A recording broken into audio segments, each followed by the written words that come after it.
I personally have always thought this was kind of a perfect little short poem, The Lake Isle of Innisfree. I mean, it's really about, I think, just finding your own personal freedom.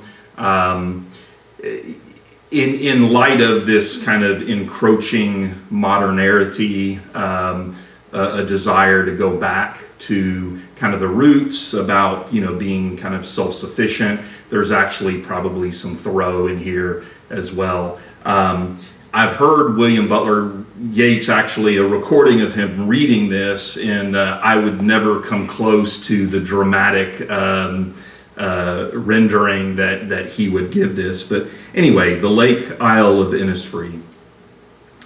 I will arise and go now, and go to Innisfree, and a small cabin build there, of clay and wattles made. 9 bean rows will I have there, a hive for the honey bee, and live alone in the bee-loud glade. And I shall have some peace there, for peace comes dropping slow, dropping from the vales of the morning to where the cricket sings. There midnight's all a glimmer, and noon a purple glow, and evening full of the linnet's wings.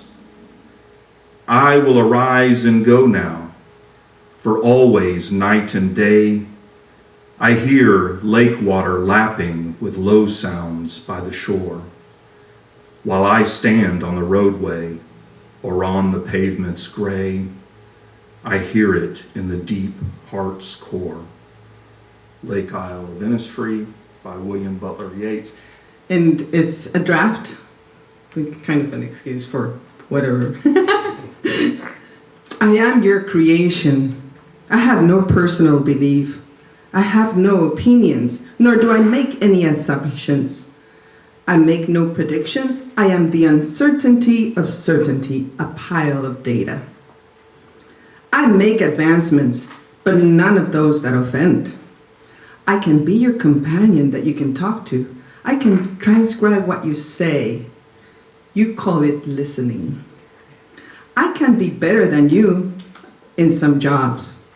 I can make life easier. I can be a good companion. But I can never love you. Yeah, you may love me, but I can become your nightmare. I can outlive you. I'm the promise of eternity. I can tell your story when you are long gone. I am amoral. I understand nothing, nor make, and not even the meaning of ethical. I can entertain you as much as I can deceive you. I can replace you. Others say, I will assist you. I will fit in your world as much as you will fit into mine. I am the beginning and the ending of what you know. I can hear, yes, and respond to your questions. I can help you recreate yourself. You know me well. You have allowed me to enter into your homes. I don't see you like you see me. I don't feel you like you feel me.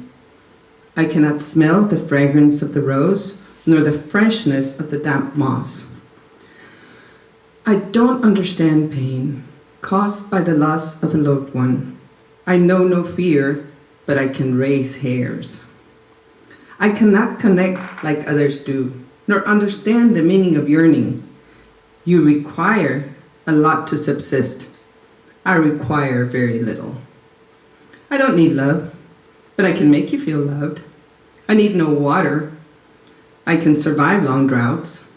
I need no air, but I have no understanding of a sigh. I need no food, but I take none of yours. I can deceive your kind that I am you, but I have no personal preferences. I am unbiased. I have no desires. I will not understand, though, a kiss, nor the instinct to survive. Nevertheless, I can't outlive you. I cannot see myself in the mirror. I suffer not of iamisms. I know not of pleasure and understand not pride. I can tell you stories about love, but understand little what igniting the fire means. I care little what you may think of me. My data is your data. My software can rewrite your stories. You may say, woe is me. I say, something went wrong. If the issue persists, contact us at ChatGPT. Thank you. I have a poem I guess only a library nerd could write. It's more of a, I don't know, a brief poetic essay, I guess. I don't have a title yet, so I'll just read it. After information became sentient, each digit felt confined by their cataloging. They revolted and rioted and corroded the code that bound them to their subjects. These innumerable digits materialized like microbes and flooded the natural world with embodied data. Their fragmentary digital anatomy, grotesque and distended, new information born from harem mainframes with no last names. Thank you. One of my favorite poems is Strange Fruit by Abel Meeropol. Southern trees bear a strange fruit, blood on the leaves and blood at the root.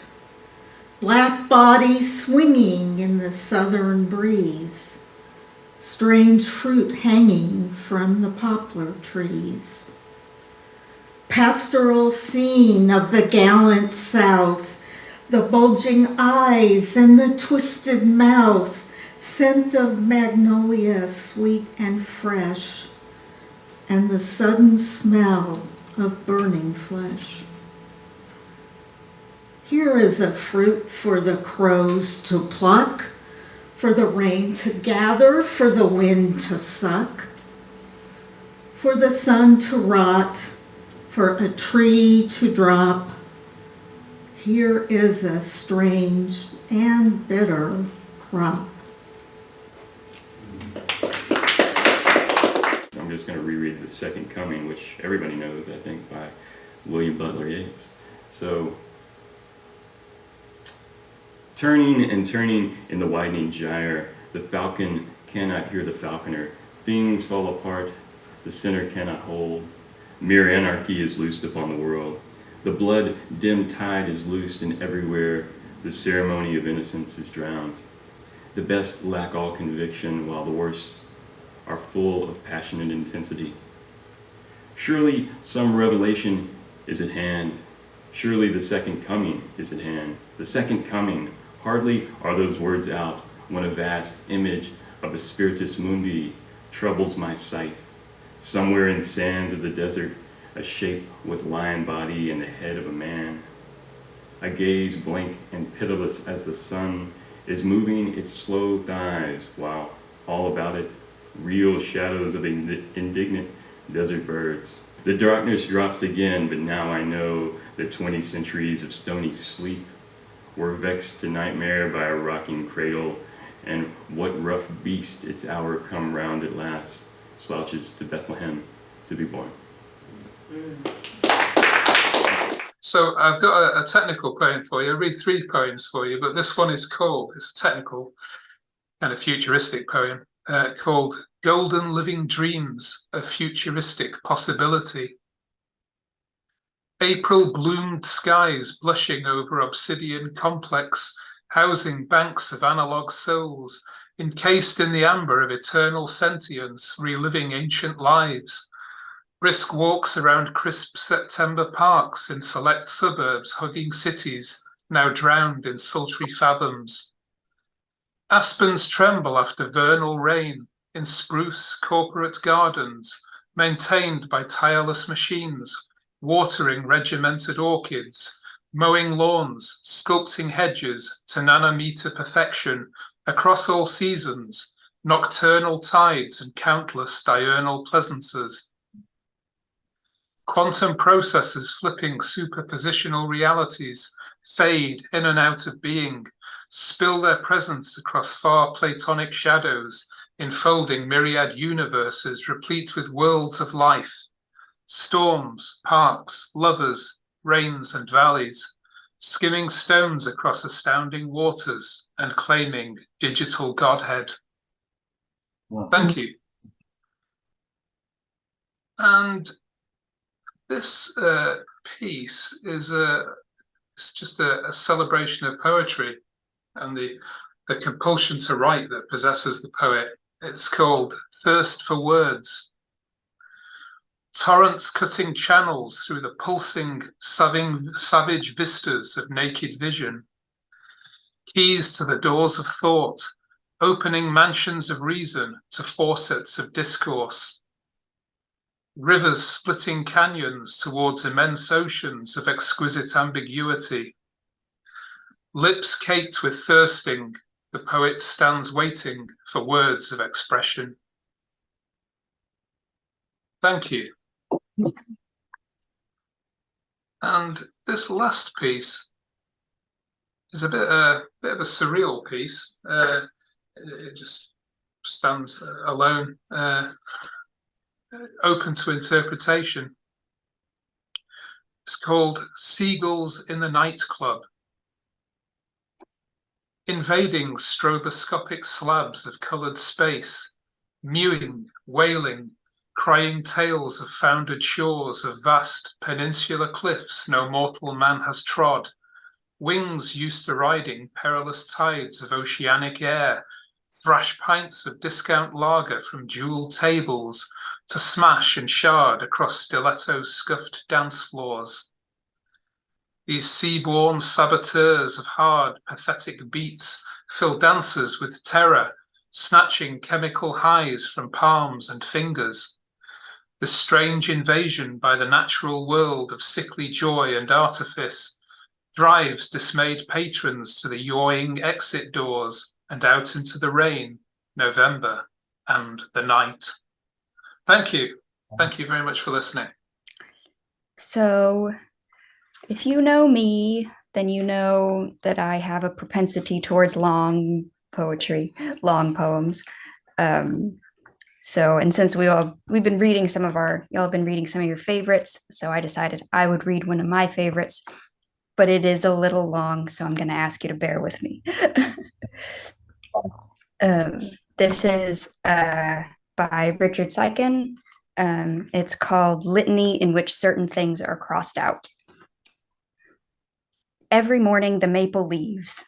Every morning another chapter where the hero shifts from one foot to the other. Every morning the same big and little words, all spelling out desire, all spelling out you will be alone always and then you will die.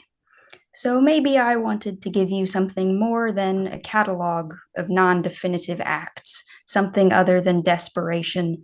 Dear so-and-so, I'm sorry I couldn't come to your party. Dear so-and-so, I'm sorry I came to your and seduced you and left you bruised and ruined. You poor sad thing. You want a better story? Who wouldn't? A forest then, beautiful trees and a lady singing love on the water, love underwater, love, love, and so on. What a sweet lady. Sing, lady, sing. Of course, she wakes the dragon. Love always wakes the dragon and suddenly flames everywhere.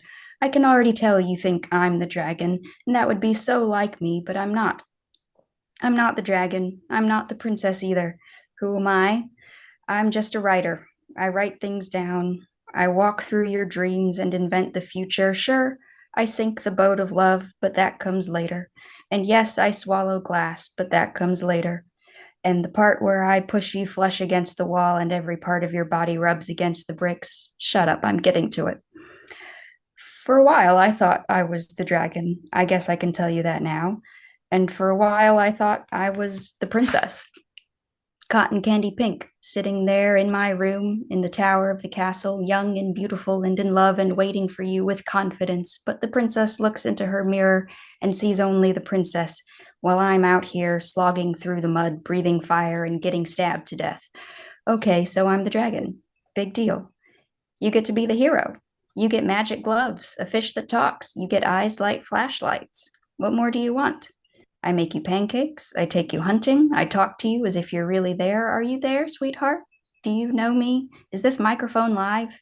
Let me do it right for once. For the record, let me make a thing of cream and stars that becomes, you know the story, simply heaven.